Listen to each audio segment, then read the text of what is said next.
dengan limpah dunia taufik dan hidayahnya telah diperkenankan kita berada dalam rumah Allah. Jangan lupa kita berniat i'tikaf, nawaitu sunnatul i'tikaf bi hadzal masjid lillahi ta'ala. Sahaja aku niat i'tikaf dalam masjid ini kerana Allah Subhanahu wa taala. Ya tuan-tuan dan puan-puan rahmatullah semua, apa khabar? Alhamdulillah.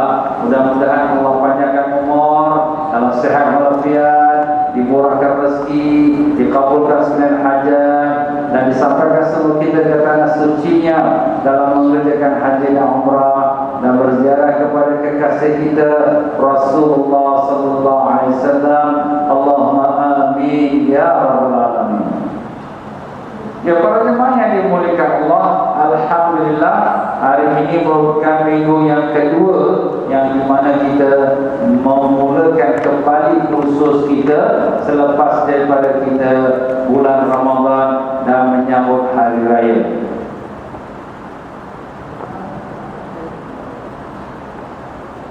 Ya, alhamdulillah dalam pelajaran kita yang lepas kita telah membicarakan daripada perihalnya tentang rukun-rukun haji yang di mana para jemaah yang bakal mengerjakan haji wajib menggunakan ke semua rukun haji itu, dan yang mengerjakan umrah wajib menyempurnakan semua rukun umrah itu. Maka apakah dan berapakah rukun haji kaum bapa? Berapa kaum bapa rukun haji? 6 perkara. Pertama ialah niat, kedua ialah wukuf di padang Arafah, ketiga ialah tawaf ifadah, keempat ialah sa'i, kelima bercukur ataupun bergunting, dan keenam ialah tertib pada kebanyakan rukun. Kenapa kita kata tertib pada kebanyakan rukun? Kerana ada rukun seperti sa'i yang nombor 4 boleh dilakukan walaupun sebelum nombor 2, sebelum pergi ke padang Arafah. Itulah sebabnya tertib ini dirukun, tapi kepada kebanyakan rukun, bukan semua rukun. Itulah namanya rukun haji. Jadi apabila kita terrukun, dia tak dapat tidak mesti dikerjakan. Kalau tak buat, tak sah hajinya. Walaupun dia nak bayar unta sekalipun, tak pakai. Walaupun nak wakilkan orang, tak boleh. Kenapa? Sebab ini rukun. Rukun mesti diri sendiri yang mengerjakannya. Dan demikian pula kalau orang yang membuat umrah, maka rukun umrah itu berapa perkara kaum ibu? 5. Alhamdulillah, sama macam rukun haji, cuma tidak ada Arafah sahaja. Yang pertama ialah niat, yang kedua ialah tawaf, yang ketiga ialah sa'i, yang keempat bercukur atau bergunting, yang kelima tertib. Jadi nampaknya sama saja macam haji, ada tawaf, ada sa'i, ada bercukur, ada tertib. Cuma yang tak ada ialah tak ada wukuf di padang Arafah. Baiklah, apabila kita katakan rukun itu sesuatu yang tak boleh tidak mesti dikerjakan, maka kalau kita ingat kembali, kita revise sedikit, kita ulang kaji balik. Dalam ibadat haji ada juga namanya wajib haji. Apa pula lagi? Dan rukun ada wajib pula. Wajib ni dia memanglah namanya pun wajib, mesti buat. Tapi kalau dia tak buat, maka sah haji dia. Cuma dia hendaklah membayar denda. Denda tu ada kala fidyah, ada kala dam.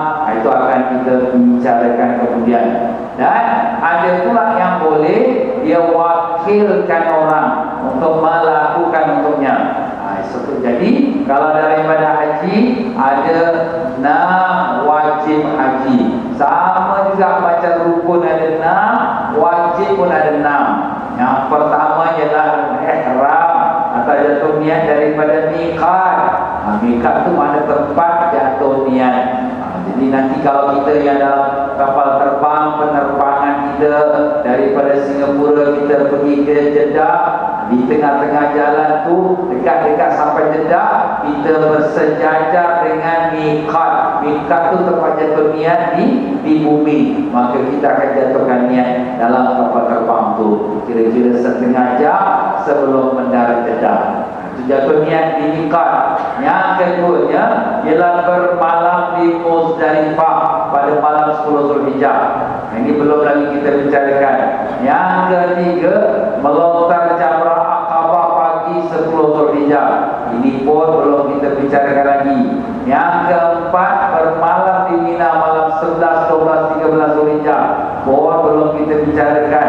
Yang kelima, melontar 3 jamrah pada siang hari 11, 12, 13.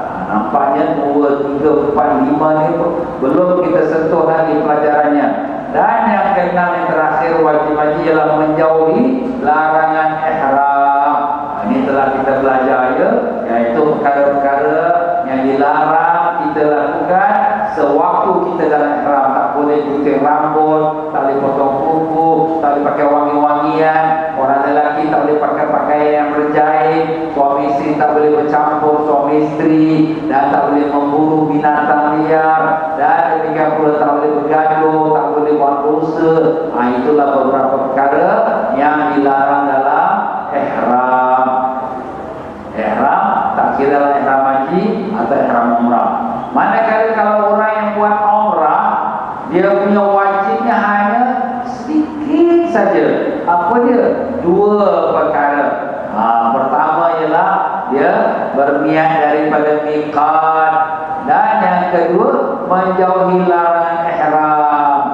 Dia tak ada Muzdalifah, tak ada Mina, tak ada melontar, semua tak ada. Dia jatuh niat di miqat, dan kemudian sepanjang nak ihram jauhkan diri daripada perkara yang dilarang. Itu saja. Alhamdulillah. Sebab itulah perbuatan umrah tu lebih ringan daripada perbuatan haji. Pahala pun berbeza. Orang yang buat haji tu lebih besar pahalanya daripada yang buat umrah. Tapi kedua-duanya wajib. Dalam mazhab Syafi'i rahimahullah taala dan Imam Ahmad bin Hanbal rahimahullah taala, bahawa rukun Islam yang kelima, menunaikan haji ke Baitullah, bukan sekadar haji saja, haji dan umrah. Kenapa? Kerana umrah pun dinamakan haji, tapi haji kecil. Kenapa pula namanya kecil? Sebab dia punya rukun sama macam haji, cuma dia tak ada hukum Arafah.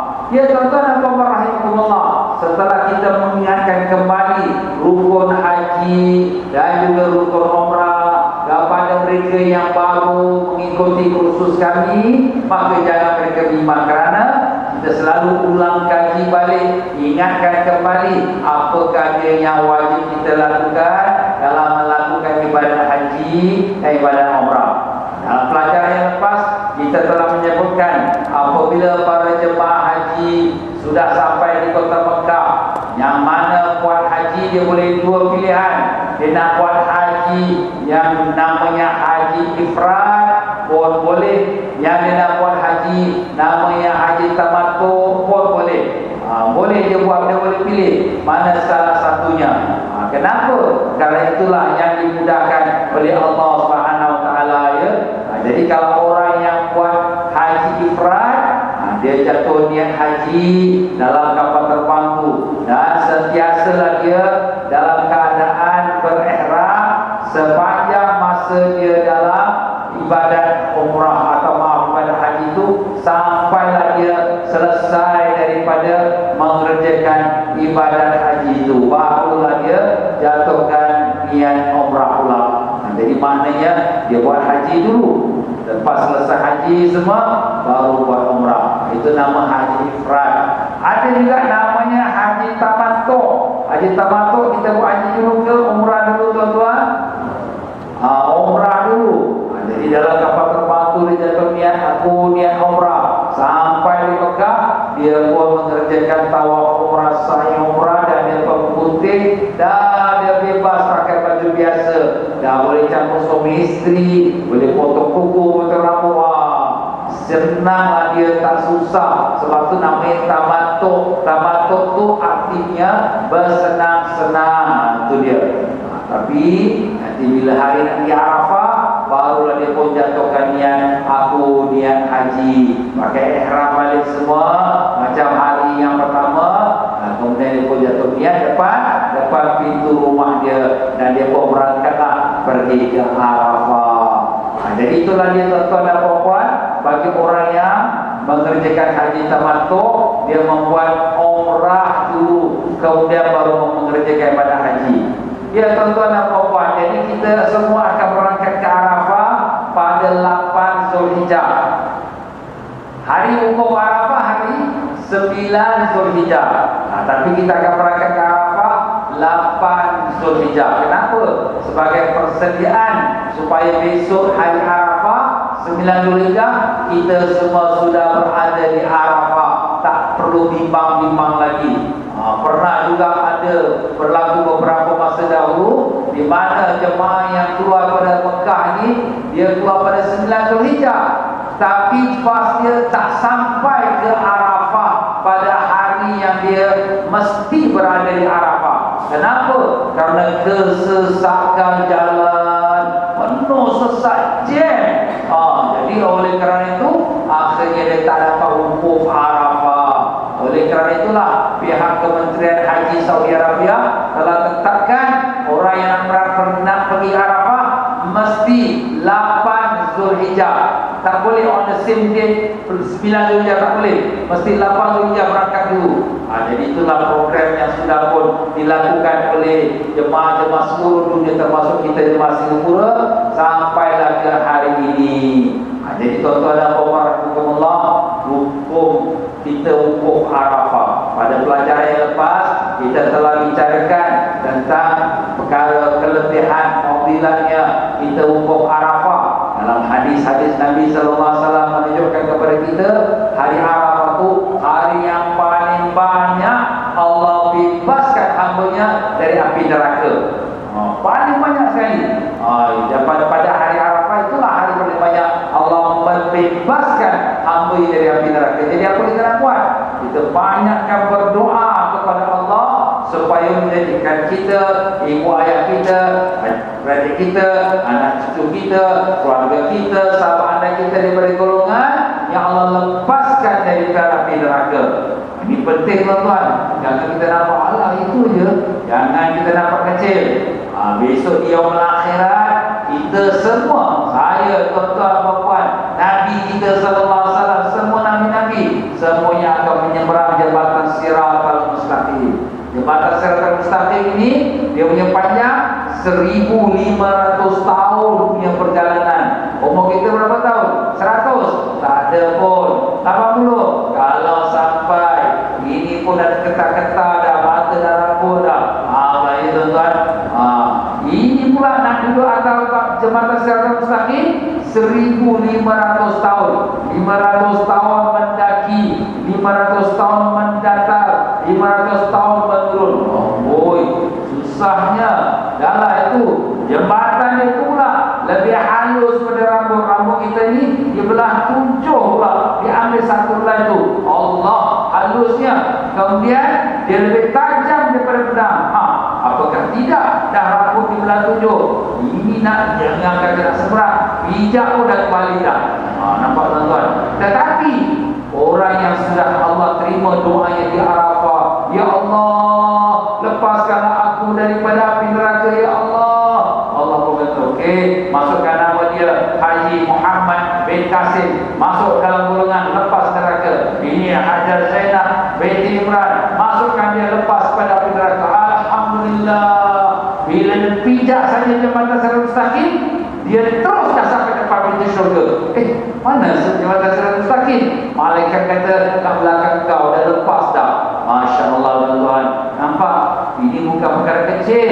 Kalaulah sekiranya kita sembahyang ibadat pun belum tahu kita lepas neraka, kita punya sembahyang pun tak khusyuk, kita ibadat pun bercampur riak, tapi kalau Allah dah tuliskan nama lepas dari neraka, no question, dah tak ada soalan lagi. Terus sekali pijak sampai depan pintu syurga. Itulah Allah ja'alna minhum, ya Allah, jadikanlah kami daripada golongan tersebut. Allahumma amin ya rabbal alamin. Inilah kelebihannya kita wukuf pada Arafah.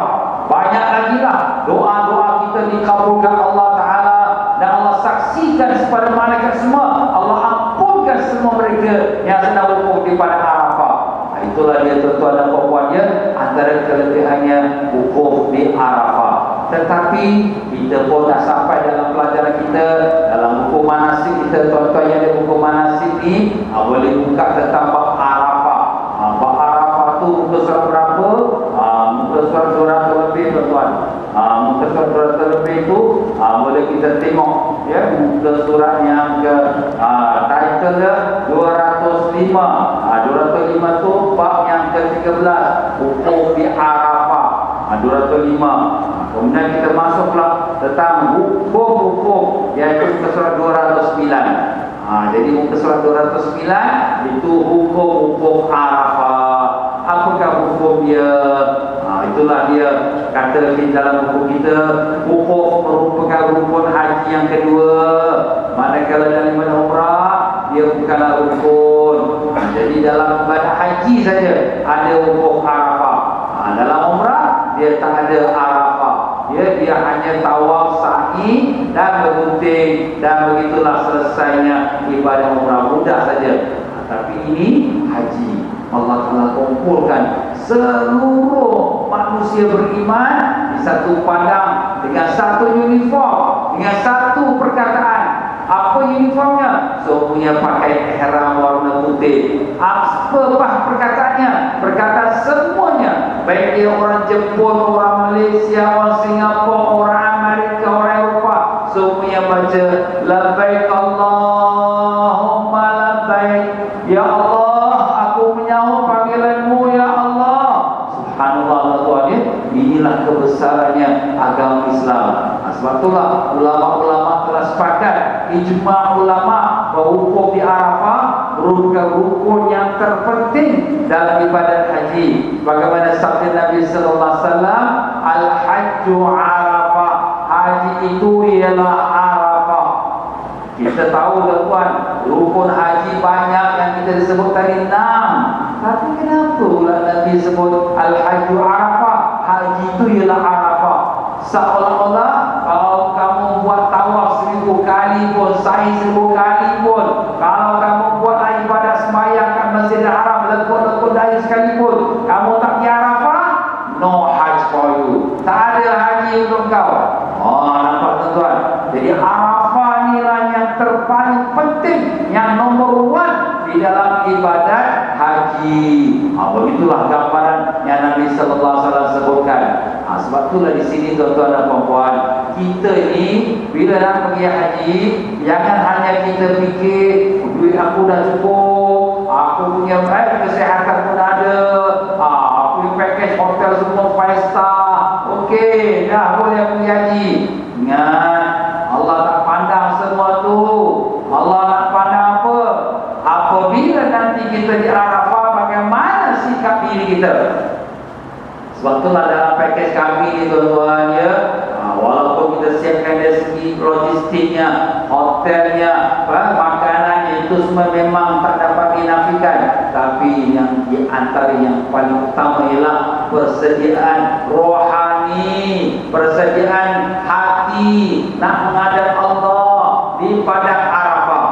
Sebab tu kita adakan solat qiyamul lail waktu malam ya, bangun tahajud, kita bermunajat, berzikir, menangis, berdoa kepada Allah, minta Allah lembutkan hati kita, diulang kaji pelajaran kita, diingatkan balik akan dia punya syaratnya dan dia punya tazkirahnya.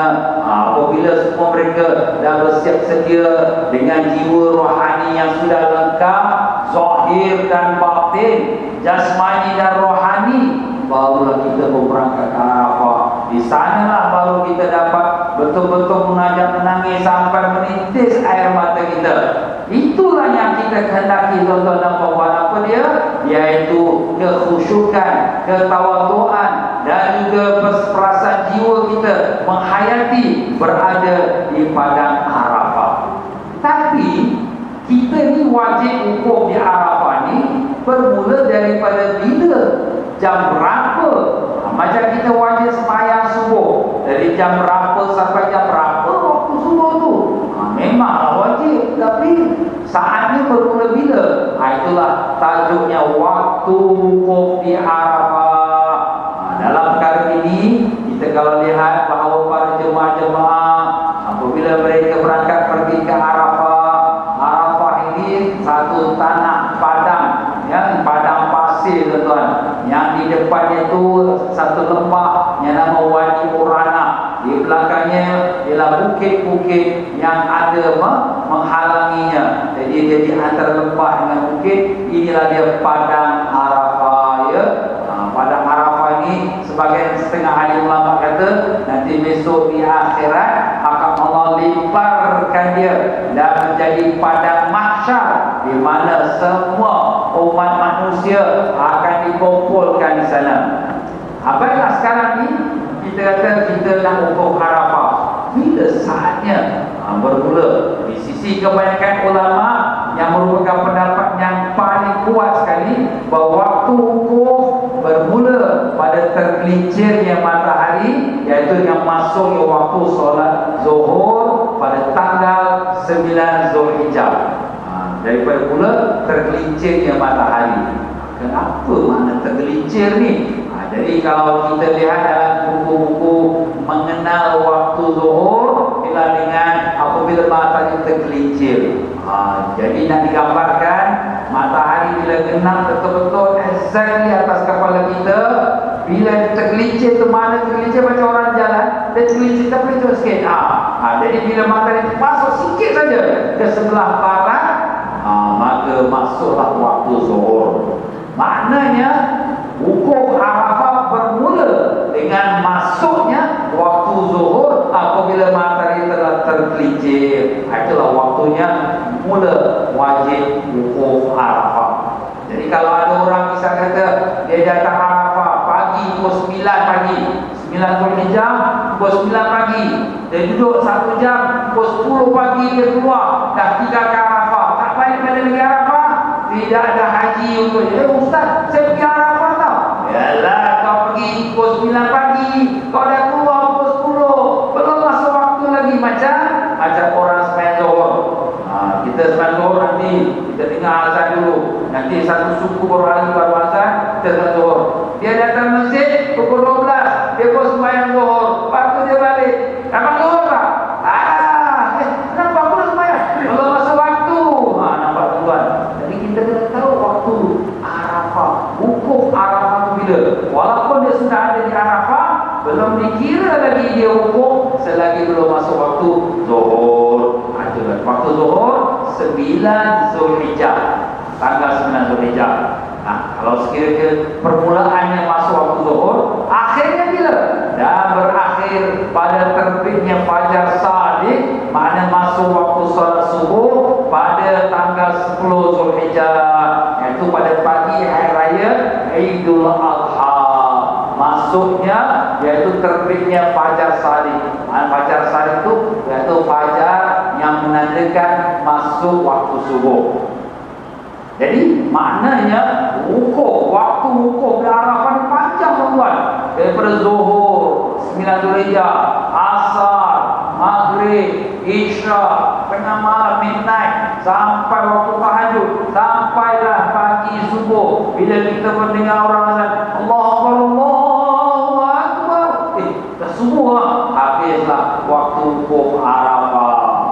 Jadi kalau orang yang datang Arafah anytime, daripada zuhur ataupun asar atau maghrib atau isya atau tengah malam, selagi dia belum masuk subuh pada 10 Zulhijjah, iaitu pagi hari raya, maka selagi itulah sah wukuf dia di padang Arafah.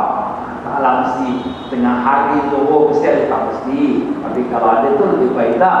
Tapi begitulah waktu wukuf berpanjangan. Jadi kalau kita sembahyang zuhur ataupun sembahyang isyak, waktu isyak daripada masuk isyak tu 8.30 sampai subuh 5.45. Bila-bila masa kita sembahyang dalam waktu isyak, sah salat isyak kita itu, dikira adaan tunai.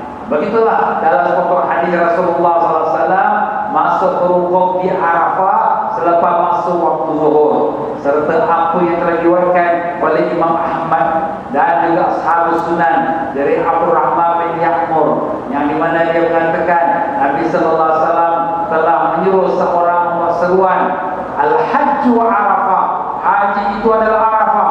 Sesiapa yang datang pada malam jamak, iaitu tempat wukuf tanggal 10 Zulhijjah sebelum terbit fajar, maka dia telah mendapatkan haji.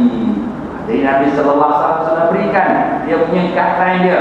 Haji itu Arafah, siapa yang datang di Arafah walaupun waktu malam pun dia datang, selagi belum subuh, maka dia sudah dapat hajinya, sudah sah lah dia punya rukun haji Arafah tu. Itulah tuan-tuan dan puan, daripada waktu bermula dan berakhir. Ada juga berlaku kadang-kala di mana pada tahun-tahun lepas Gulf War tahun 2001, masa itu memang berlaku padatnya orang pergi haji. Sebab tahun 2000 pada masa itu berlaku Gulf War, jadi orang tak pergi haji, takut. Jadi apabila tahun 2001 tahun berikutnya, orang pergi haji berlipat kali ganda. Biasa 1,5 juta, 2 juta, sekarang sudah jadi 5 juta, 6 juta orang. Jadi apa jadi? Semua bas-bas yang nak pergi ke Arafah ni semuanya jam di tengah jalan. Daripada Mekah sampai Arafah, bas sendiri di atas jalan raya, tak boleh masuk Arafah sebab orang ke Arafah pun dah penuh dah. Sampailah lepas maghrib, orang keluar daripada Arafah. Bila orang keluar pergi ke Muzdalifah, barulah bas-bas yang kat dalam kita katakan jalan raya ni sudah mula boleh masuk sikit-sikit. Ada yang sampai pukul 8 malam, ada sampai pukul 12 malam, ada sampai 2 pagi, ada sampai 4 pagi. Maka mereka semua ni dikira hukum sah, hukum Arafah. Kenapa? Sebab waktu Arafah daripada Zuhur Sunnah Zulhijjah berpanjangan sampai subuh pagi 10 Zulhijjah, iaitu pagi hari raya. Tapi kita dengar juga ada orang kata, Allah, kita tak dapat haji lah tahun ni, sia-sia lah kita belanja warga kita semua. Kenapa? Aku masuk Arafah pukul 1 pagi lah, orang dah keluar dah semua. Habis 1 pagi bukan waktu hukum ke? Apa lagi hukum dah habis dah. Nampak? Kenapa dia cakap macam tu? Pasal dia tak datang kelas hari ni. Dia tak tahu hukumnya waktu ni berpanjangan sampai subuh. Selagi sebelum subuh, kalau dia masuk Arafah, sudah kira sah rukun haji dia, hukum di Arafah. Nampak tuan-tuan? Lepas tu kita perlu belajar. Dan bila kita belajar, kita tahulah sah ke tak sah lagi kita punya hukum Arafah. Baiklah, sekarang kita kata kita hukum Arafah. Kat mana kita hukum Arafah ni? Jadi itulah dia tuan-tuan dia. Bagaimana kita lihat peta di depan kita tu, Arafah ni satu bumi padang pasir yang telah ditetapkan, iaitu antara Wadi Urana. Wadi itu maknanya lembah lah, tanah lembah. Ia ni kalau hujan lebat jadi macam sungai tuan-tuan wadi ni. Dan dikepungkan ataupun ditutupkan di belakangnya dengan bukit. Inilah kawasan bukit bukaunya. Jadi tengah-tengah ni lah namanya kita katakan Arafah. Jadi seluruh padang Arafah adalah sah untuk berwukuf. Tetapi Wadi Urana, iaitu satu lembah di hadapan Masjid Namirah, tidak termasuk dalam Arafah. Dan Masjid Namirah itu sendiri di arah kiblatnya bukan Arafah. Setengah penghabisannya masuk dalam kawasan Arafah. Jadi tuan-tuan dan puan-puan, kalau sekiranya kita ada rezeki sampailah kita ke padang Arafah nanti, lepas-lepas musim haji lah. Waktu musim haji nak pergi Arafah, memang tak boleh jalan-jalan pasal orang penuh susah ni. Tapi nanti lepas haji, kita akan bawa berjalan, tengok kawasan Arafah semua. Jadi macam mana ustaznya, kita nak kenal kita dah masuk Arafah ke belum? Kalau zaman dulu nak pergi tengok sana tengok sini, dah masuk ke belum? Sekarang dah mudah dah ada papan tanda. Apa dia tulis? Arafah start here, Arafah bermula di sini. Jadi kalau kita lepas pada papan tanda ni, kita sudah masuk dalam kawasan Arafah. Alhamdulillah, ini pun satu kemudahan juga. Jadi semua bas driver semua, dia pastikan dia sudah melepasi akan papan tanda berada ni masuk ke dalam kawasan Arafah. Kalau tidak, dia belum masuk Arafah. Dia tidak sah hukum itu pada Arafah. Sebab tu di sini kita kena tahu dia punya batasan dia. Dari Jabir radhiyallahu an, Nabi sallallahu alaihi wasallam bersabda, "Kullu Arafah mauqifun wa arfa'u an batni urana." Seluruh Arafah adalah tempat hukum dan tinggalkan lembah Urana. Lembah Urana ni itulah yang saya katakan tadi, dia berada di depan kawasan padang Arafah. Jadi Arafah ini Wadi Urana. Wadi Urana tu lembah Urana. Dan dia kata jangan kamu duduk kat sini. Masuk dalam kawasan Arafah. Jadi itulah dia. Tetapi Nabi kita sallallahu alaihi wasallam sewaktu mengerjakan, kalau kita lihat di sini, ini Wadi Urana. Nampak rendah tinggi lembah dia. Sampai dibinakan jembatan untuk jalan raya di atasnya. Kenapa rendah? Sebab dia lembah, sebab tu namanya wadi. Nanti kalau hujan lebat, dia macam sungai mengalir, penuh air. Jadi inilah Wadi Urana. Di sebelah dalam sana ialah Arafah. Di sini bukan Arafah. Di belakang sana baru namanya Arafah. Ya. Jadi begitulah dari tuan-tuan dan puan-puan rahimahkumullah, Rasulullah sallallahu alaihi wasallam apabila baginda mengerjakan ibadah haji, Nabi sallallahu alaihi wasallam dia sampai di Arafah pagi 9 Zulhijjah. Pagi 9 Zulhijjah. Nabi tak terus direct masuk Arafah. Nabi terus pergi buat kemah di tempat antara Arafah dengan Wadi Urana. Nabi buat kemah di sini. Jadi kemah tempat Nabi buat tu, tempat Nabi berehat, sekarang sudah dibangunkan masjid dan dinamakan dia Masjid Arafah. Masjid ni tuan-tuan dan puan-puan, kita nampak ada 3 kubah ni. Ni Wadi Urana, wadi lembahnya bukan Arafah. Ini masjid. Masjid ni asalnya pun tak ada zaman Nabi, itu tak ada masjid, tapi Nabi SAW buat kemah di sini. Jadi masjid ni sebahagian yang bagian depan dia itu adalah Arafah. Maaf, di belakang tu adalah Arafah. Di depan itu bukan Arafah. Kita tengok papan tanda ni. Papan tanda ni dia membelah tengah-tengah masjid. Jadi bagian depan bukan Arafah, bagian belakang baru dinamakan Arafah. Kenapa pula macam tu ya? Nabi sallallahu alaihi wasallam macam tu. Kita tengok bangunan Arafah ni panjang tuan. Daripada depan sana sampai ke belakang ni boleh isilah mungkin 100-200 ribu orang katanya. Penuh dengan aircon lagi siap. Tapi hanya digunakan setahun sekali sahaja ya. Kalau tak ada hari Arafah, dia dikunci, tak dibuka. Kenapa? Kerana tak ada siapa nak sembahyang di situ. Situ dia tutup. Jadi Nabi kita sallallahu alaihi wasallam dia buat kemah di tempat yang pertama depan daripada padang Arafah.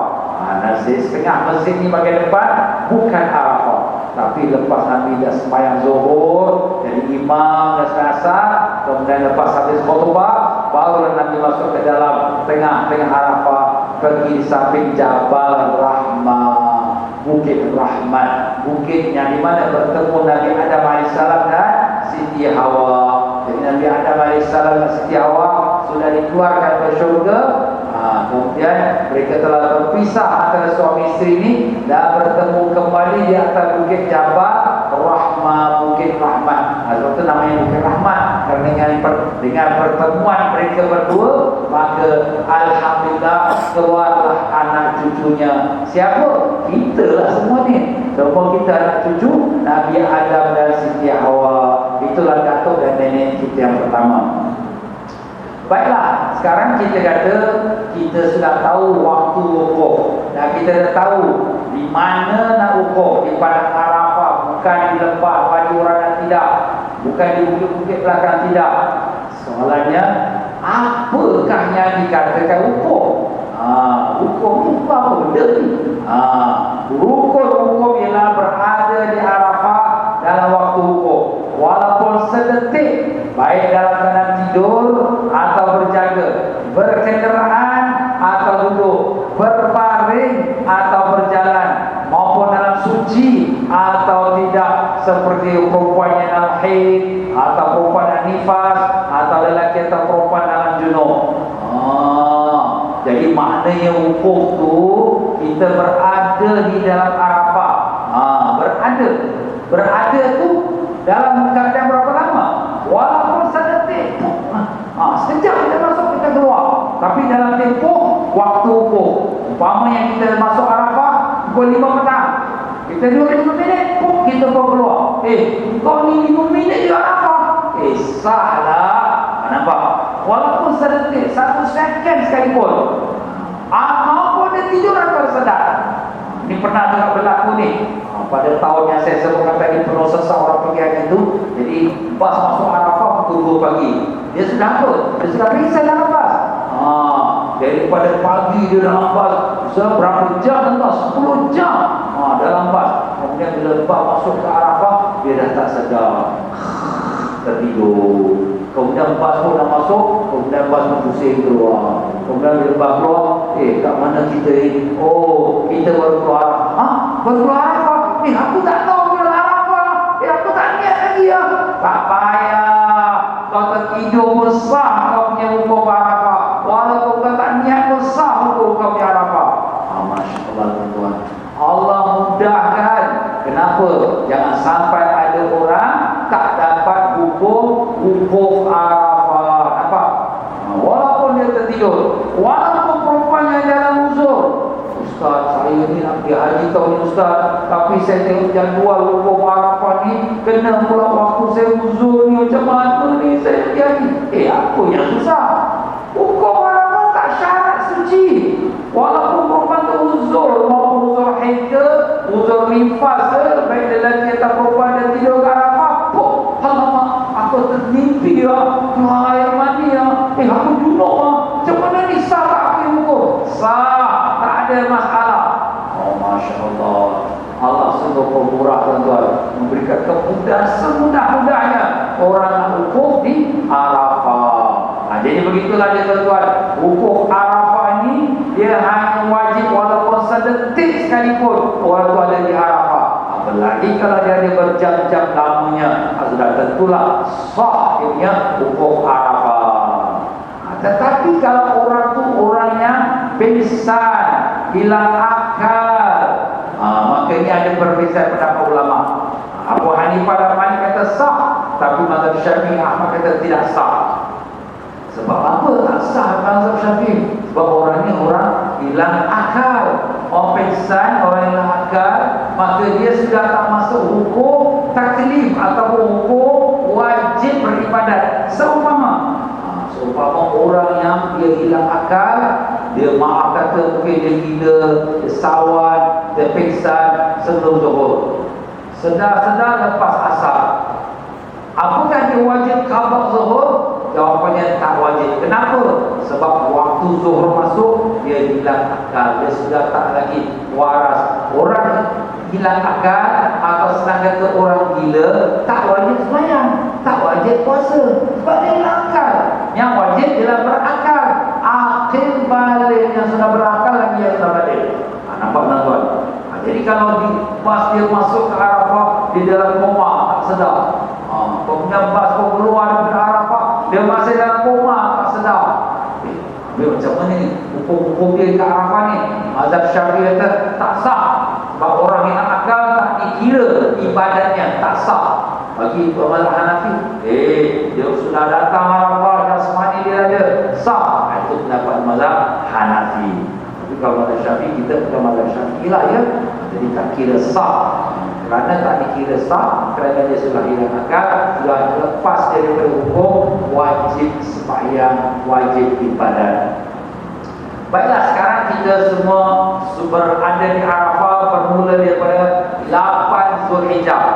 Jadi para jemaah semua, kita akan mula bergerak daripada Shisha, rumah tumpangan kita di Mekah, untuk berangkat pergi ke Arafah 8 Zulhijjah. Dan kita pula TM Travel merupakan rombongan pertama yang akan bergerak daripada Shisha Mekah pergi ke Arafah. Alhamdulillah, pada hari Khamis yang lepas, hari Rabu yang lepas, semua travel agent kita adakan undi. Siapa berangkat pertama, siapa berangkat kedua daripada rumah Shisha, daripada Mekah nak pergi Arafah. Alhamdulillah, kita TM Fauzi dapat nombor 1. Alhamdulillah, jadi kita akan berangkat awal. Kita akan berangkat mungkin pukul 10 pagi, 11 pagi, 12 tengah hari. Tengok timing yang akan diberi oleh pihak muasasah. Muasasah tu mana maktab yang menjaga kita punya welfare kita. Dan apabila kita dah sampai di Arafah, kita berehat, kita makan, kita berzikir, kita solat, malam kita bertahajud, besok pagi pula kita ada lagi zikir kita, ada lagi doa kita, ulang kaji pelajaran kita, kemudian rehat, kemudian masuk waktu zuhur, kita pun duduklah zuhur, semayang, jamak, qasar dan sebagainya. Nah, sampailah kita waktu maghrib. Sekarang Ustaz, kita hukumnya duduk Arafah ni memanglah sekejap itu pun dah sah. Tapi berapa lama nak duduk ni? Jawapan kita duduklah sampai masuk maghrib. Tunggu sampai masuk maghrib. Kenapa kena tunggu sampai masuk maghrib? Dalam mazhab ulama mazhab Syafi'i berselisih pendapat di antara mereka. Tapi yang muktamad di sisi mereka ialah sunat kita duduk Arafah sampai maghrib. Kalau kita tinggalkan Arafah sebelum maghrib, sunnah disembelihkan sebagai dam. Tapi di mazhab Syafi'i, namun demikian keluar dari khilaf adalah lebih utama. Maka sebaik-baiknya jemaah berangkat selepas masuk waktu maghrib, sebagaimana yang dilakukan oleh Nabi sallallahu alaihi wasallam.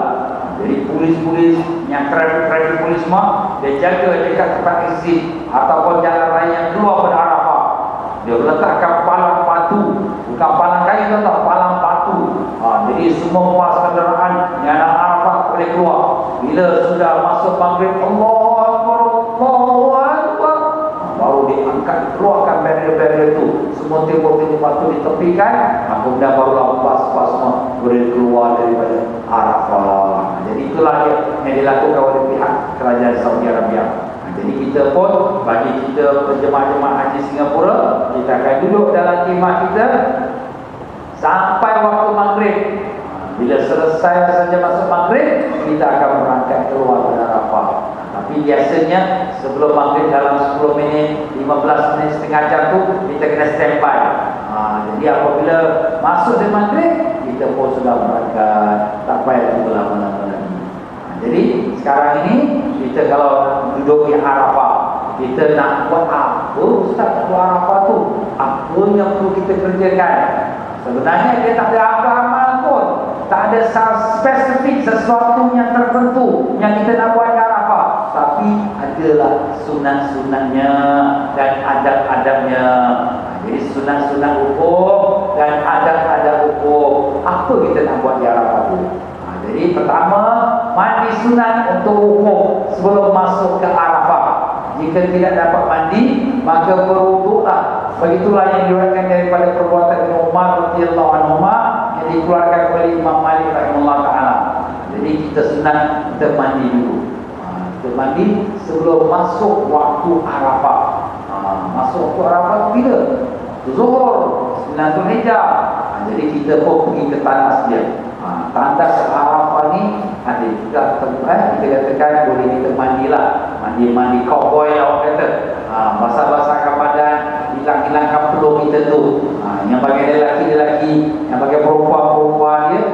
Dan jangan seorang memasuki tanah Arafah mereka selepas zuhur dan asar yang jamak bersama-sama imam di Masjid Namirah. Jadi apabila kita nak masuk waktu hukum Arafah tu, kita dah mandi. Ustaz, orang mandi tu orang beratur jam. Yang betul tuan ya. Ini pun saya nak nasihatkan juga. Sebab apa? Sebab tandas yang disediakan, yang diberi kepada setiap satu maktab. Satu maktab tu mana satu office. Satu office yang menjaga welfare segolongan para jemaah haji. Jadi kalau kita Singapura ni, biasa kita akan digabungkan dengan jemaah haji Malaysia, Indonesia, kadang-kadang ada Jepun dan Korea. Jadi jumlahnya lebih kurang 3,000 orang. 3,000 orang. 3,000 orang ni dikelolakan oleh satu maktab. Maktab kita sekarang ni ialah untuk tahun ini maktab 94. Jadi dia akan responsible untuk siapkan khemah, siapkan makan, air, semua dia responsible. Itu semua kita bayar tau, bukan free. Dan dengan itu 3,000 orang ni, berapakah banyak dia punya tandas kawasan kemah dia? Kawasan kemah dia ada 20 tandas. 20 tandas. Ni 3,000 orang tau. Yelah, apa nak buat macam mana? Tanah Arafah pun terbatas. Jadi kalau sekiranya 20 tandas dengan 3,000 orang, satu tandas berapa orang? 150 orang lah. Alamak, ini hujan apa kau kalah? Nampak tuan-tuan? Beratur sampai kekek lagi. Kalau sekiranya waktu luar waktu solat, mungkin nak kita 2-3 orang beratur dekat pintu toilet tu nak menunggu giliran. Tapi kalau sekiranya sudah dekat waktu solat, dekat zuhur ni, dekat maghrib, agaknya beratur panjang 10 orang, 20 orang dekat toilet tu. Sebab tu di sini para jemaah kita ada membekalkan setiap jemaah itu satu botol spray. Botol spray itu kita akan hadiahkan kepada semua jemaah. Jadi kalau sekadarlah dia nak wuduk, nak masuk toilet pun dah berjam-jam, ambil wuduk pakai botol spray itu akan nanti kita ajarkan. Tetapi kalau zaman Nabi kita sallallahu alaihi wasallam, para sahabat semua ada sembahyang dengan Nabi di Masjid Namirah. Dia sembahyang kat Masjid Namirah. Masa itu tak ada masjid lah, tanah lapang saja. Tapi sekarang sudah dibangunkan masjid. Para sahabat semua sembahyang di Masjid Namirah. Dah habis sembahyang zuhur, dah habis khutbah Arafah, barulah mereka masuk ke dalam kawasan Arafah. Ya, itu pada zaman Nabi, zaman sahabat. Ya. Alhamdulillah. Tapi zaman sekarang ni tuan-tuan, kita nak pergi ke Masjid Namirah, nak sembahyang ke Masjid Namirah pun bukan yang mudah. Kenapa? Sebab Masjid Namirah ni terletaknya ke ujung depan Arafah. Ni dia Masjid Namirah ni. Tempat kawasan kita pula, kawasan kita kat ujung tanduk tempat kita bertenang. Sini. Jadi kalau daripada tempat kemah kita nak pergi ke Masjid Namirah ni, mungkin ada 3 atau 4 kilometer. Jauh besar Arafah ni tuan-tuan. Nampak? Jadi dengan keadaan penuh sesak orang pun jadi kehilangan. Dah tak balik kemah, dah tak tahu mana bas dia, mana dia punya kawan-kawan dia. Bahaya. Sebab tu kita tak izinkan jemaah tu nak pergi sembahyang Masjid Namirah. Ustaz, saya nak buat sunat. Yelah, buat sunat, tapi kita bertanggungjawab. Kalau awak hilang, awak apa-apa hal, siapa tak jawab? Nampak tuan-tuan? Sebab tu di sini kita jadi fikirkan kepentingan diri kita sahaja. Mesti kita fikirkan orang lain juga. Baiklah tuan-tuan, jadi apabila kita pun dah sampai waktu hukum di Arafah, kita pun berhukum lagi Arafah. Jadi kalau zaman Nabi sallallahu alaihi wasallam pada sembahyang zuhur, asar, jamak dan kemudian khutbah Arafah, dia pergilah ke Jabal Rahmah. Ini memanglah kalau sekira orang dekat-dekat Jabal Rahmah ni, dia pergilah sebab Nabi pun buat macam tu. Tapi taklah wajib. Jangan dia paksa diri dia nak pergi Jabal Rahmah pula. Kemudian paksa pula diri nak panjat Jabal Rahmah pula.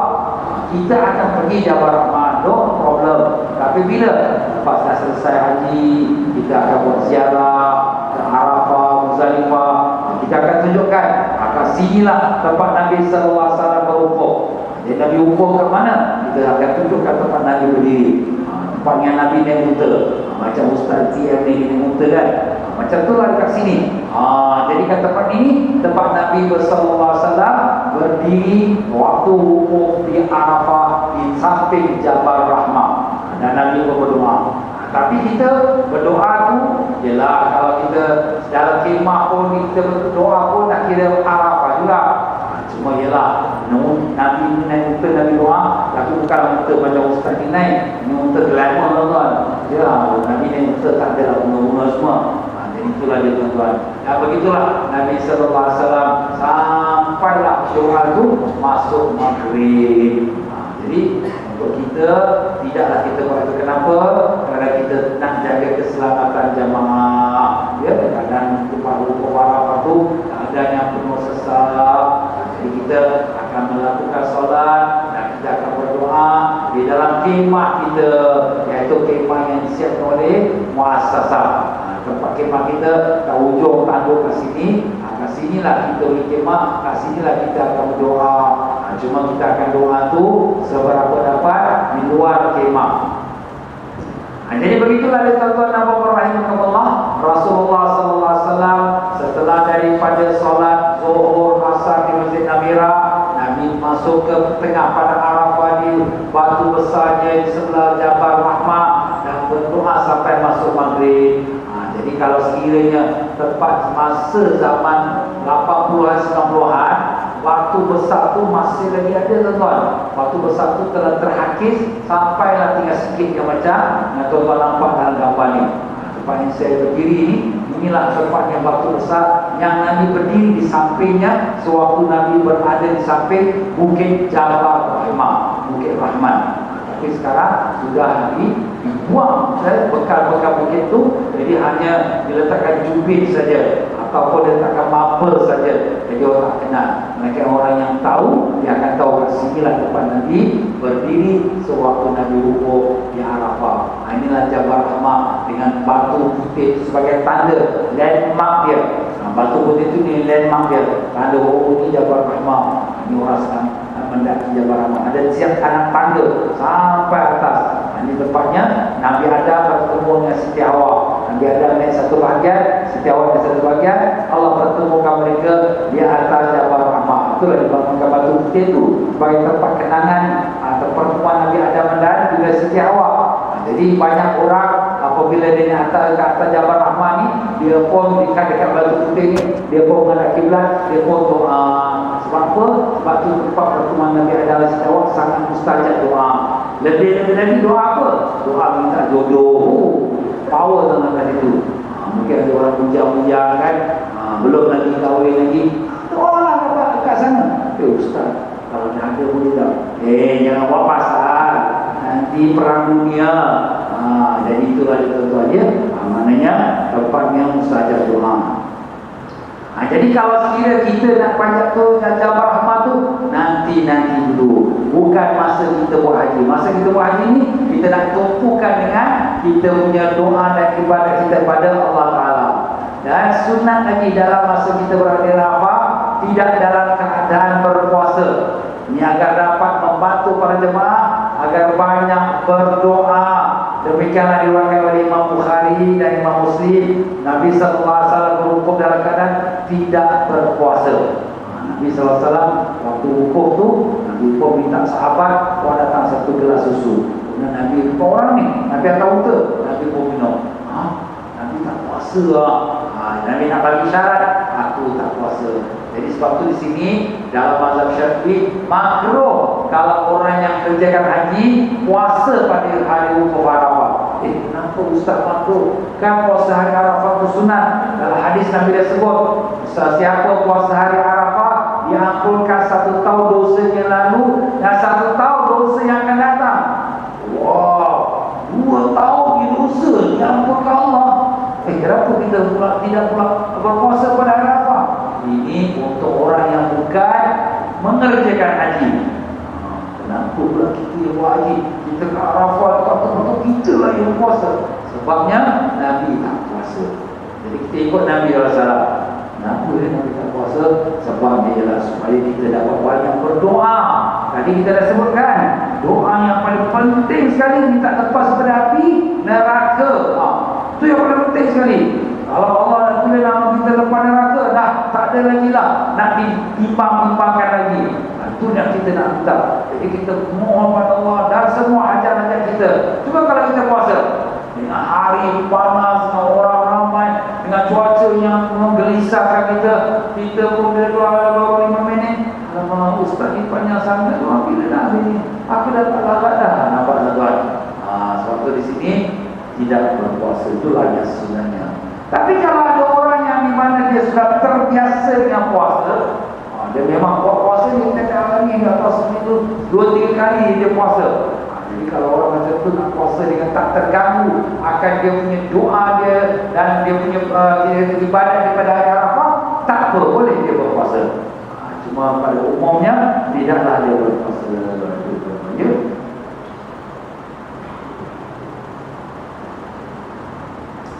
Dan sunat lagi sentiasa dalam keadaan suci dari hadas. Jadi kalau dia dalam masa wukuf Arafah tu, dia terbatal wudu, ambil wudu. Batal wudu, ambil wudu. Sentiasa dalam keadaan suci. Ini sunat. Kalau orang tu memang dia penyakit, maaf kata, pus, angin selepas saja. Aku tak tahu tu, kamu sekejap 5 minit batal. Allah, macam mana? Tak apalah. Kalau sekira orang yang tak wudu, baguslah dia ambil wudu. Jadi sentiasa dalam suci. Dan sunat berusaha agar sentiasa dalam keadaan menghadap kiblat. Jadi bila dia duduk tu, dia sentiasa menghadap kiblat. Kenapa? Itulah arah yang paling baik sekali, paling afdal, yang paling mulia menghadap kepada kiblat Baitullah. Sambil dia doa, sambil dia berzikir, sambil dia baca Quran, dan sentiasa dalam keadaan khusyuk dan berdoa, jauh dari pembicaraan hal urusan dunia. Kadang-kadang kita ni tuan-tuan maaf lah ya, dah sampai Arafah, kau ingat tak kawan kita tu, dia kat kemah mana, ejen mana, cari, kau ingat tak kita punya jiran tu, dia ikut sekolah tu lah, ejen lain lah, kita cari. Jadi maaf tuan-tuan, masa yang sangat berharga, keemasan yang patut kita doa, kita nangis semua pada Allah, kita duduk cari kawan pula. Kemah sana, kemah sini, kemudian lepas tu ketawa, baru bergambar macam ni. Allah, inilah waktu kita nak menangis pada Allah. Inilah waktu kita berdoa pada Allah, mengenangkan dosa-dosa kita, hari mati dari dekat. Nak ada Allah ni kalau di pada Arafah panas, aku dah tak tahu macam mana di pada mahsyar yang matahari sedekat atas kepala. Tapi inilah kadang-kadang kerja syaitannya, dia nak melalaikan kita. Jadi saya harap bagi jemaah-jemaah, kita sentiasalah dalam keadaan khusyuk, doa. Jangan kita bawa cerita dunia. Cerita dunia ada, cerita lama ada, nanti dululah, kita simpan dulu. Nanti lepas habis haji, boleh kita cerita panjang-panjang. Tapi yang Arafah ni, tak tahu bila lagi nak sampai Arafah. Mungkin ini yang terakhir, the first and the last. Lebih baik aku gunakan dengan sebaik mungkin. Dan memperbanyakkan doa, istighfar, zikir dalam keadaan mengangkat tangan, dengan apa juga bahasa. Ada orang dia, Ustaz, saya ni tak tahu bahasa Arab, macam mana saya berdoa? Doa ni apa bahasa? Tak apa. Allah Ta'ala tahu semua bahasa. Sebab semua bahasa tu ialah Allah yang ajar. Allamal insana ma lam ya'lam. Allah, dialah Tuhan yang mengajarkan manusia apa yang manusia tak tahu. Semua bahasa yang ada di dunia manusia adalah daripada Allah. Minta pada dia, dia tahu apa yang kita minta. Hendaklah kita doa tu dengan keadaan penuh khusyuk, rendah diri, merasakan hina diri, rayu-rayu kita pada Allah dengan penuh harapan Allah kabulkan. Allah Ta'ala ni dia suka kita doa ni tuan-tuan, merayu-rayu, mengaku kelemahan kita, mengaku dosa kita. Ya Allah, aku hamba yang banyak dosa. Ya Allah, aku hamba yang banyak melakukan kesalahan. Ya Allah, kita mengaku diri kita, kesalahan kita. Tengok Nabi Adam AS, apabila dia termakan buah larangan, buah khutinan syurga, dikeluarkan dia ke suami isteri itu daripada syurga. Apa Nabi Adam kata?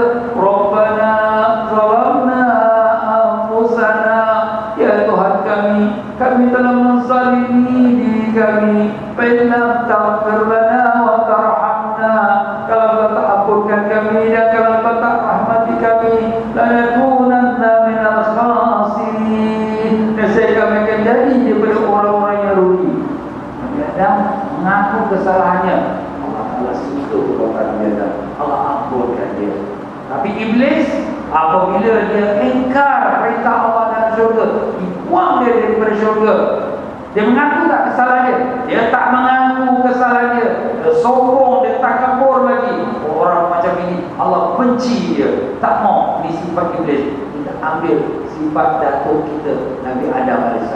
Kita semua manusia, satu yang tak ada dosa, mengaku depan Allah, aku buat dosa ya Allah.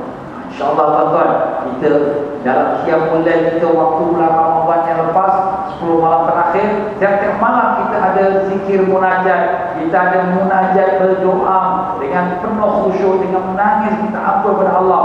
Dan insyaAllah kalau diizin Allah pada malam National Day nanti, malam cuti umum tuan-tuan, public holiday, malam 9 Zulhijjah, 9 Ogos akan kita adakan qiyamul lail lagi, insyaAllah. Lepas kita akan umumkan di mana. Jadi pagi-pagi 9 Ogos itu kita akan bangun, kita akan bersama Qiyamul, kita akan berdoa, menangis, kita akan selamatkan perjalanan kita. Kita tak tahu apa yang akan berlaku di pada Arafah. Kita tak tahu apa yang berlaku dalam penerbangan. Kita tak tahu apa yang berlaku di dalam Timur Tengah. Macam-macam boleh berlaku, tuan-tuan. Na'udzubillah min zalik, dengan gempa bumi, dengan puting beliung, dengan berlaku peperangan, dengan berlaku penyakit, macam-macam boleh berlaku. Walaupun kita kata, ustaz, kita dah siap dah bayar paket semua. Kalau punya Allah nak tentukan semua, tak ada siapa boleh tolak. Tapi kita minta pada Allah Ta'ala. Dan minta lagi, hatinya ikhlas. Ini semua kurnia Allah, tuan-tuan. Bukan kita boleh buat, kita minta pada dia.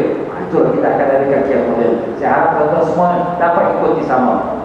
Jadi Arafah tu kita doa lagi pada Allah Ta'ala dengan penuh merayu, dengan penuh khusyuk, nangis di bawah buku langit pada Arafah. Alhamdulillah, setiap tahun kita akan ada program lepas asar. Kita akan keluar ramai-ramai semua di bawah buku langit Arafah. Kita akan berdoa bersama-sama mendadah tangan ke hadrat Allah SWT. Selain daripada doa yang telah kita panjatkan sewaktu kita dalam kemah, ya, waktu salat tahajud kita akan buat, dan salat Qiyamul kita akan buat. Semua ni kita akan lakukan dengan penuh menangis kita pada Allah, ya. Kalau kita tak boleh nak menangis kerana hati kita keras, maka kita buatkan menangis. Macam mana ustaz? Nabi kita sallallahu alaihi wasallam sabda, fa illam taqu fatabakau. Kalau kamu tak boleh nangis, kamu buatkan nangis. Macam mana ni? Kita buat sedih. Ya Allah, ya Tuhanku, buatkanlah bersedih. Nanti dia akan datang hati kita khusyuk. Nanti dia akan datang hati kita sedih. Dan saya dengan tak sedar mana air mata kita mengalir. Allah. Baru ni kita buat Qiyamul Masjid Mujahidin 10 malam terakhir Ramadan. Ada jemaah-jemaah yang first time datang ikut kita di Qiyamul. Alhamdulillah, dia kata, ustaz, saya tak pernah menangis dalam doa, tapi ikut Qiyamul ni Ustaz ni menangis saya. Alhamdulillah, ada daripada awal sampai akhir terus menangis pada Allah. Ini sebab kurnia Allah. Ya, bukan kita boleh buat-buat, tapi dengan hati ikhlas, dengan khusyuk, dengan nada yang rendah diri, yang mengaku serta, akan Allah telah kabulkan. Yang afdal berhukum dalam keadaan tidak berteduh. Ini yang paling afdal. Tapi kita tak mampu, tuan-tuan. Kita ni manusia lemah, dhaif, tak macam zaman Nabi, sahabat-sahabat semua. Jadi kita bila matahari sudah mula kendur sikit, waktu asar je, dah cahaya panas dia pun dah mula kurang, panas dia pun dah mula rendah. Kita pun keluarlah dari khemah dan kita pun berdoa bersama-sama, ya. Itulah keadaannya. Tapi waktu tengah-tengah hari itu, waktu baru masuk rukuk, kita berdoa dalam kemah sama-sama. Jadi begitulah kemah Arafah, ya. Setiap dia punya kemah tu ada tanda-tandanya. Dan alhamdulillah kemah Arafah kita jemaah di Singapura semuanya siap dengan aircon, alhamdulillah. Dan kemudian semuanya dia siapkan air sejuk ataupun air cooler, ya. Kemudian semuanya siap kapet baru, alhamdulillah, kipas angin. Kemudian air kat dalam.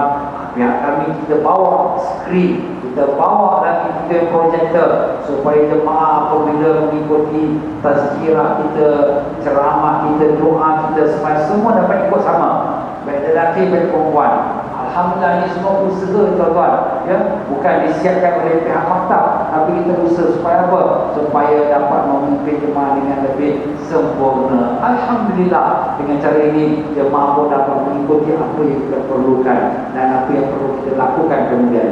Ya, tuan-tuan dan puan-puan rahimakumullah, apabila kita di padang Arafah ini, kita pun masuk ke zuhur, kita akan mengerjakan solat fardu zuhur dan solat fardu asar. Jadi tuan-tuan dan puan-puan, masuklah kita dalam bab tata tertib solat zuhur dan asar di Arafah. Wallahu a'lam. Itu di situ, tuan-tuan dan puan-puan, ya. InsyaAllah kita akan sambung lagi dalam minggu yang akan datang, insyaAllah. Jadi kita tandakan, kita berhenti di bab tata tertib solat zuhur dan asar. Sini ada soalan. Semasa mengerjakan ibadah umrah baru-baru ini, mendapati ada keluar najis kencing semasa tengah-tengah membuat sa'i. Saya meneruskan sa'i saya juga. Apakah sa'i itu batal atau kena buat semula?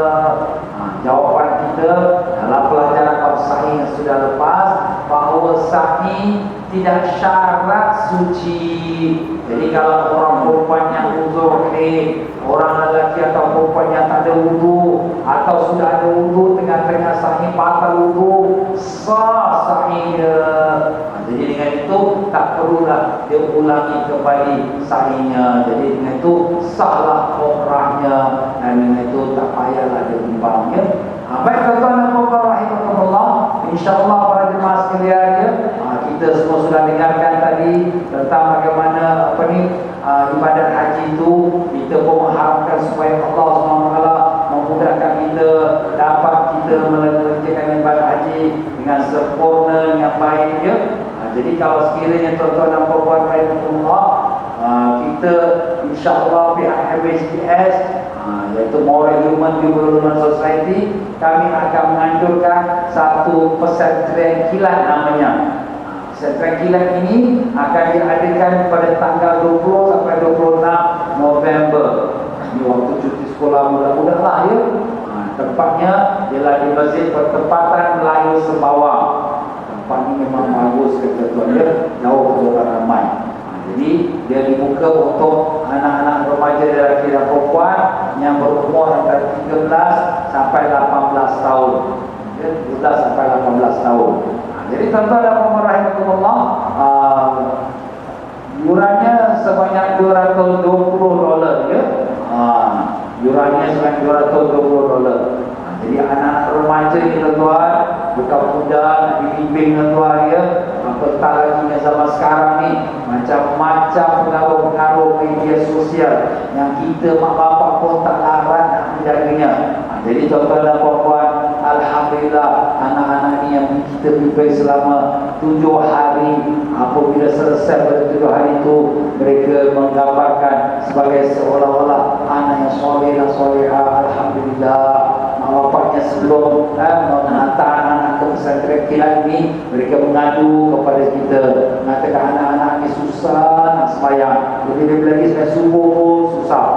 Tetapi alhamdulillah tuan-tuan dan puan-puan rahimahumullah, selepas anak-anak ni duduk dengan kami 7 hari, apabila mereka balik ke rumah mereka dan kemudian bila masuk waktu subuh, bukan mak bapak kejut anak ni, anak-anak kejut mak bapak pula. Mak subuh terkejut mak dia sampai menitis air mata dia. Masya Allah, anak aku kejap tu kena subuh. Ini tuan-tuan dan puan ya. Jadi kita kena berusaha lah ya. Jadi sebab tu di sini tuan-tuan dan puan rahimahumullah, kalau sekiranya sesiapa nak menaja akan tempat pesantren kilat ini, kami juga memberi peluang bantuannya untuk mereka menaja akan pesantren kilat ini. Memanglah harga 220 ni amat sedikit. Kenapa?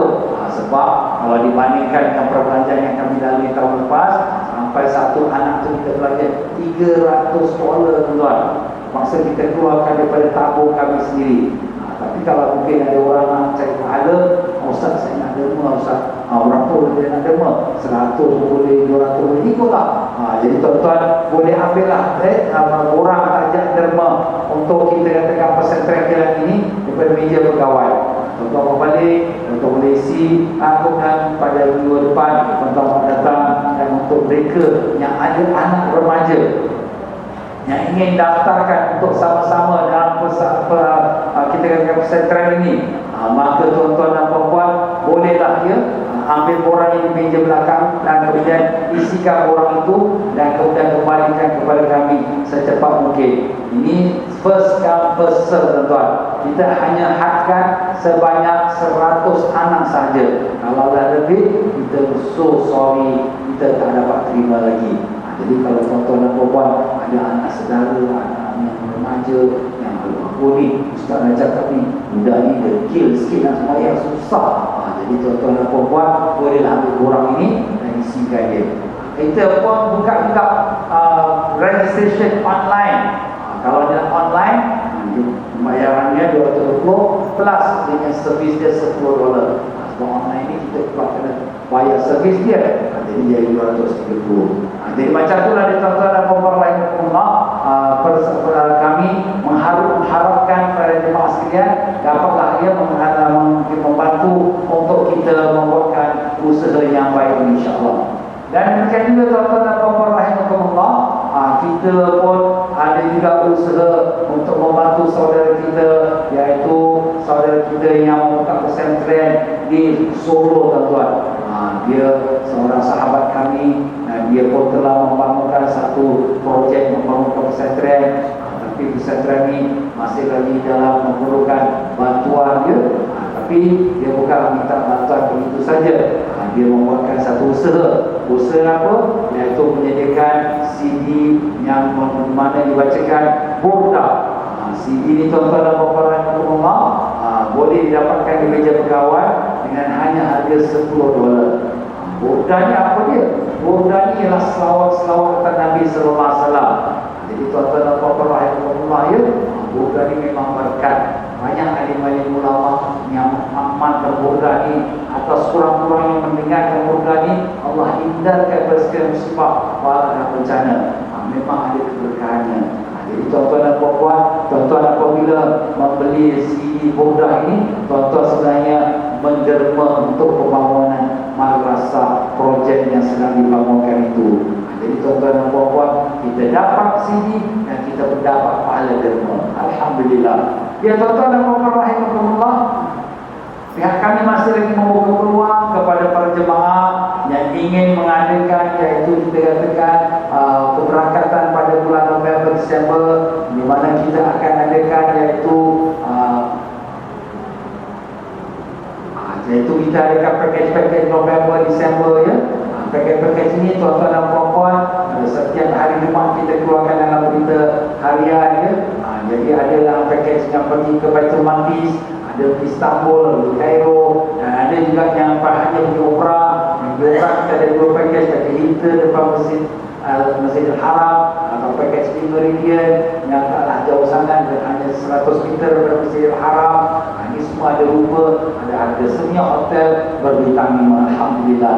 Jadi kalau siapa yang daftar segera, kita akan bagikan dia potongan $100.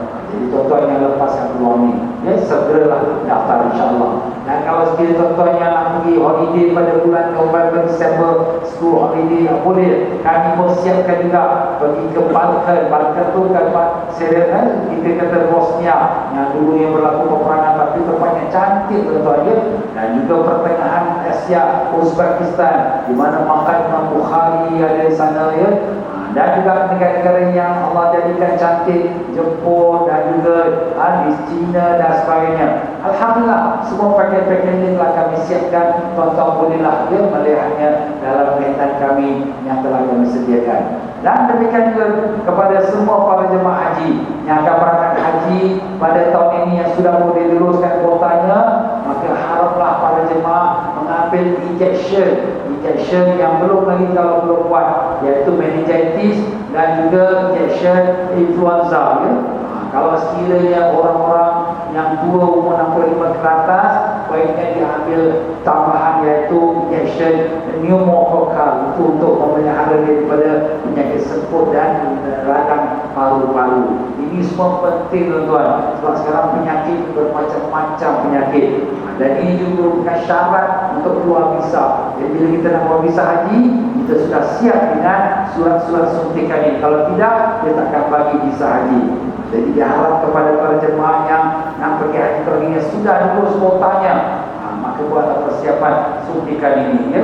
Suntikan ini ada boleh dapatkan di Hospital Changi, boleh dapatkan di Hospital Tan Tock Seng Travel Clinic, ya, ataupun private clinic yang sebahagiannya ada. Dan pihak MUIS telah membuatkan surat mengirimkan kepada semua para jemaah yang akan berangkat haji untuk menghadiri taklimat haji. Taklimat haji yang akan disampaikan oleh pihak MUIS dan AMTAS. Tempatnya ialah di Singapore Expo. Singapore Expo ini yang hall yang ke Extria, Hall Extria. Siapa yang biasa ke sana tu, dia ada hall yang menghabiskan, itu nama Hall Extria, ya. Jadi situ akan diadakan taklimat pada hari Sabtu 6 hari bulan Ogos. 6 Ogos ni lah, hari Sabtu depan ni. Nampak tuan-tuan? Lagi 6 hari lagi. Daripada jam 9 pagi sampai jam 12 tengah hari. Jadi kepada para jemaah yang sudah lulus kuotanya, janganlah lambat, ya. hendaklah mereka hadir di sana supaya mereka dapat ikuti bersama apa taklimat-taklimat yang terkini, insya-Allah. Dan untuk para jemaah haji yang akan ikuti rombongan kami akan adakan taklimat haji di Masjid Mujahidin Ahad 28 Ogos. Lagi sebulan lagi lah lebih kurang ya. Ahad 28 Ogos jam 8.45 pagi sampai 12 tengah hari di auditorium Masjid Mujahidin ya. Jadi kepada para jemaah yang ikuti rombongan kami, letakkan dalam diary 28 Ogos. Jangan pula nanti dia ada kenduri ke ruang selamat ya, sebab masa tu kita ada taklimat ya. Dan insya-Allah jemaah haji yang mengikuti rombongan kami, maupun pakej Hilton, pakej hajian atau pakej pendek, semua akan berangkat pada satu tarikh, iaitu 5 September. Satu tarikh iaitu 5 September 2016. Jadi itulah tarikh keberangkatan kita. Jadi waktu bila kita dah pulang daripada Tanah Suci, kita akan mengadakan majlis kesyukuran, iaitu pada tanggal 29 Oktober. Semua ni kami akan berikan tarikh-tarikhnya kepada para jemaah yang berangkat bersama-sama kami. Dan kepada jemaah yang ingin mengikuti umrah pada bulan November Disember, jangan hampa, kita akan mulakan kembali khusus umrah itu pada 23 Oktober, 23, 30 dan 6 November. 3 minggu betul-betul ya, daripada jam 10.30 pagi sampai 12.30 hari di Masjid Darul Makmur, dan juga pada jam 2 suku sampai 4 suku petang di Masjid Darul Aman. Kita buat 2 masjid saja ya, pagi Ahad dan petang Ahad. Jadi kalau mungkin tuan-tuan dan puan-puan ada saudara mara yang nak bersama-sama kami ya, untuk pakej-pakej November Disember, beritahu mereka segera daftar. Kenapa? Sekarang sudah 80% seat semua dah habis. 80% lah dah habis dah. Ada pakej pun dah penuh dah. Jadi tuan-tuan dan puan-puan, jangan kita Allah lagi lama lagi, jangan. Kalau sekiranya kita terlewat, masa tu duit nak bayar pun dah tak pakai kerana tak ada seat lagi. Jadi tuan-tuan dan puan-puan, beritahu pada kawan-kawan saudara mara yang nak mengikuti kita kata pakej umrah di bulan November dan Disember, insya-Allah. Dan insya-Allah tuan-tuan dan puan-puan, itu saja sebagai pengumuman. Dan insya-Allah tuan-tuan dan puan-puan, sebelum saya akhiri, saya minta maaf banyak. Penyampaian saya mungkin tersilap kata, terkasar bahasa, tersemua perasaan. Dan sebelum itu, marilah sama-sama kita mengadakan bacaan zikir pengajian. Silakan menjadi.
قدير لا إله إلا الله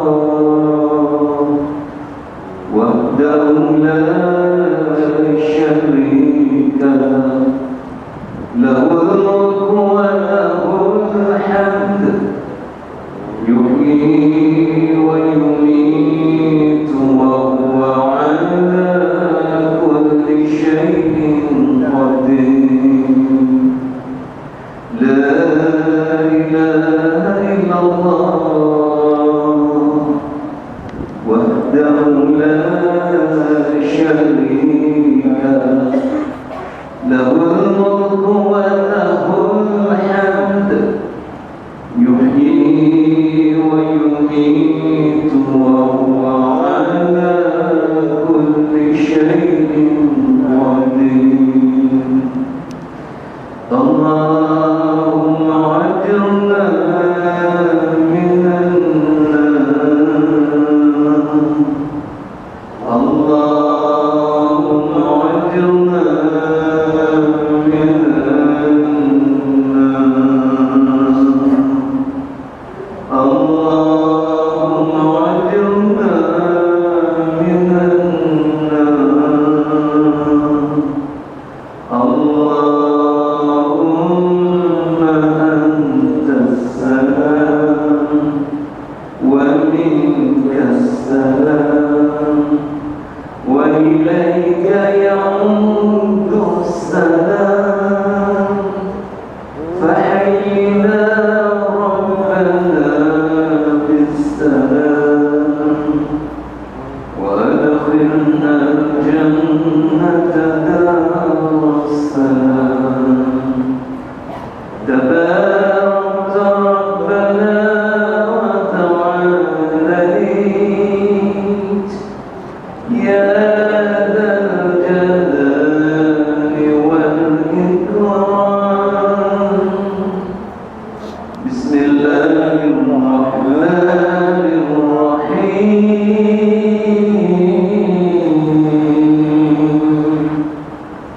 الحمد لله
ونبينا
kita